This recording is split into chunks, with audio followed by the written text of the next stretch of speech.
we are going to use is an environment light. We've used these lights, we've actually used the sunlight too in our previous lessons. We just never really talked about how they worked. So here's an environment light.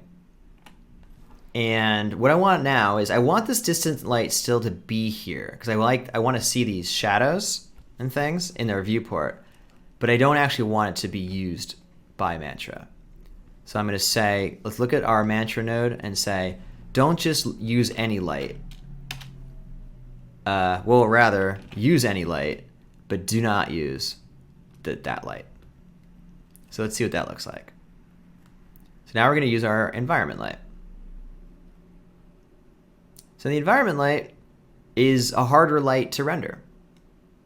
It's harder because it's everywhere. It's a huge area light, in effect. It's like a dome, essentially, that has a texture on it, or maybe not. It just depends on how you have it set up. But right now, it's just a white light that's coming from all directions. So let's come back in here. It's super grainy.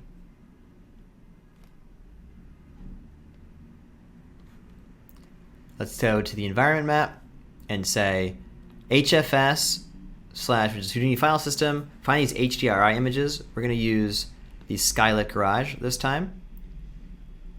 The Skylit Garage is an environment map that we can actually just look at out here. It looks like this. It is literally a skylit thing where it's very bright above us. It's an image. This image, when it's sampled in the same way, where rays come out from the camera, they hit the thing, and then we send rays in all these different sampling directions. Some of them will find the brightness above, some of them will find the dark areas over there, and they'll be averaged out. But as you can imagine, most of the samples towards the top of this thing are going to find the bright areas on top. So it ends up looking like this, where we went from this, which had a kind of a flat light coming from one direction. Now we have this kind of more dynamic light coming from lots of different directions. To help the renderer, we can say clip to positive Y hemisphere, meaning don't ever even try to find the image below ground. I mean, there is an image below ground, but we're pretending that there's just a ground everywhere here.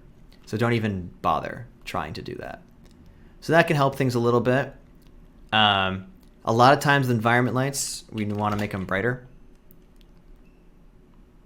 So there you go. It's looking way more interesting. Environment lights are very interesting because different colors and brightnesses are coming from different angles, just like in real life. In real life, things aren't just universally white, or it's not just a powerful light coming from one angle. Now we've gone from this to this. It's a pretty big improvement. You can use both lights at the same time. You could still have one bright light as like a key light coming from one angle, but in any case, this just feels way nicer in general. So we can see it looks nice. It's grainy and stuff right now because we're using those quality settings. Take a picture. Let's see what it looks like with the HQ settings. See if some of that graininess goes away. Because if it doesn't, you might need to increase the sampling quality on the light itself. Similarly to the Mantra rendering quality stuff here, where we don't want to just increase the pixel samples and say everything's quality goes up everywhere, every setting is going up, essentially. What the lighting thing does is saying, hey, I know the environment light is hard to render. There's different shadows and brightnesses coming from different directions. Maybe it needs more samples to resolve itself. So you might increase the sampling quality just on this light, leave other lights alone that are simpler and don't need their qualities increased. But you can see how much longer this is taking to render now. I mean, it just looks better though, but it is taking longer. Perhaps while we are in our interactive mode here, I'm going to go back to the main interactive mode. I'm going to say, let's go back to doing the override camera resolution thing. So we're only rendering half as much, or really a fourth of as much. So there you go. So now we can compare this to this.